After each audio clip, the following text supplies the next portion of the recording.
Welcome to this explainer. Let's dive right into a massive question about the future of AI. How do we move from models that just sit there passively processing data to systems with active, grounded intelligence?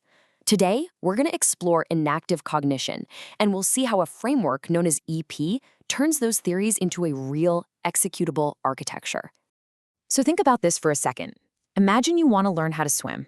You could read every single book on it, you could memorize fluid dynamics, and you could watch a million videos. But knowing the description of swimming, that is not the same thing as actually jumping in, right? Experiencing the float, adjusting your muscles, maybe even choking on a little water. This highlights a huge structural gap in our AI right now. Does current AI actually understand the world, or is it just predicting patterns from our data? Today's large models can produce incredibly impressive text and code for sure, but they are basically learning from the static leftovers of our experiences, not from their own encounters with the world. Here's our agenda for today. We'll start with the limits of passive AI, unpack enactive cognition, and break down its 4 pillars. Then we'll explore the EP control architecture, reframe how we think about embodiment, and finally, track the shift from simple output to actual reasoning. Let's kick things off with Section 1, the limits of passive AI. The traditional view of AI treats cognition like a giant internal filing cabinet. The world gets observed, converted into a representation, processed, and then an action is picked. But here's the catch. These systems are trained on traces of other agents' experiences. Because of this, passive models become incredibly fluent. They sound great, but they remain super brittle when you put them under real-world pressure. I mean, a model can predict how a traffic light usually changes. But what if the light is broken? It has no idea how to actually intervene. When the environment shifts, or tools fail, or a task gets totally open-ended, they struggle because their intelligence is completely disconnected from active reality. Moving on to Section 2, Enactive Cognition Explained. And that brings us to enactive cognition. This theory, championed by researchers like Sutton and Raphael, basically flips the traditional AI script upside down. It argues that meaning isn't just copied into a brain and used. Meaning is generated through action.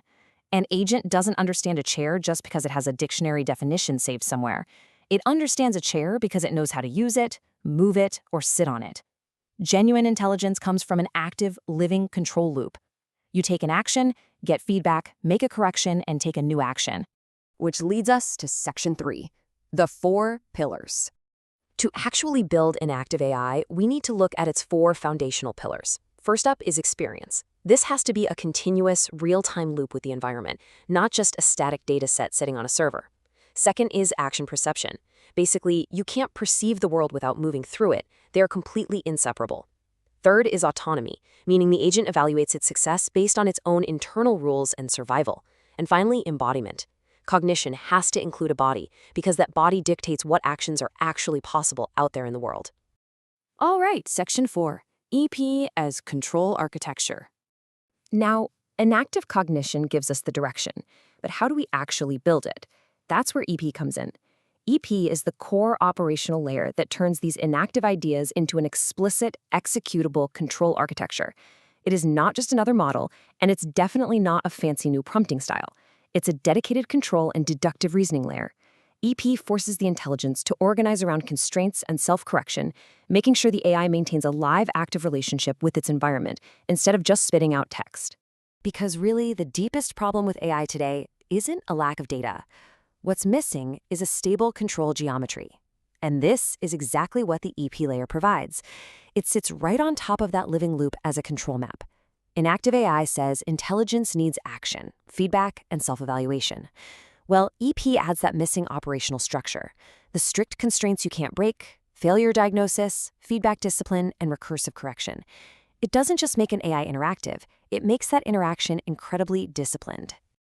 As we can see mapped out here, EP systematically targets the structural gaps identified by enactive AI. It takes all that deep philosophical theory and translates it straight into hard engineering practice. Let's compare the two. On one side, passive AI relies on static datasets and these easily hackable external rewards, completely separating perception from action. But EP entirely flips this. It builds recursive loops where the system creates its own experience. It connects observation directly to intervention and brings in strict constraint discipline.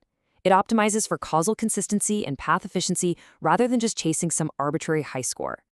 Let's dive into Section 5, Reframing Artificial Embodiment. We really need to clear up a common misconception about that fourth pillar, embodiment. Having a body doesn't just mean bolting a metal robot frame onto an AI. That's a super limiting way to look at it. EP frames embodiment as interface control. Think of a body as just the action surface, where an agent interacts with its world. So under this definition, a software agent is absolutely embodied if it operates within stable action surfaces with real consequences. A Slack workspace, a GitHub repo, a lab platform, these are all operational bodies. Every agent just needs to know its action surface, its feedback loop, and its path for correction. And finally, Section 6, From Output to Reasoning. When you step back and look at the limits of current AI, one thing becomes crystal clear. Just making these passive models bigger and better is not going to magically bridge the gap to true, grounded intelligence. Enactive cognition explains exactly why scale alone is not enough. But EP explains how to build the missing architecture: active, constrained, self-correcting intelligence. This is a complete paradigm shift. Traditionally, AI models just imitate understanding. They generate fluent, plausible output, and it sounds nice, but plausibility isn't the same as real, grounded correction. EP instead forces the model into controlled reasoning. It demands the AI expose exactly why a path works, what evidence would falsify it, where the bottlenecks sit, and what action logically comes next.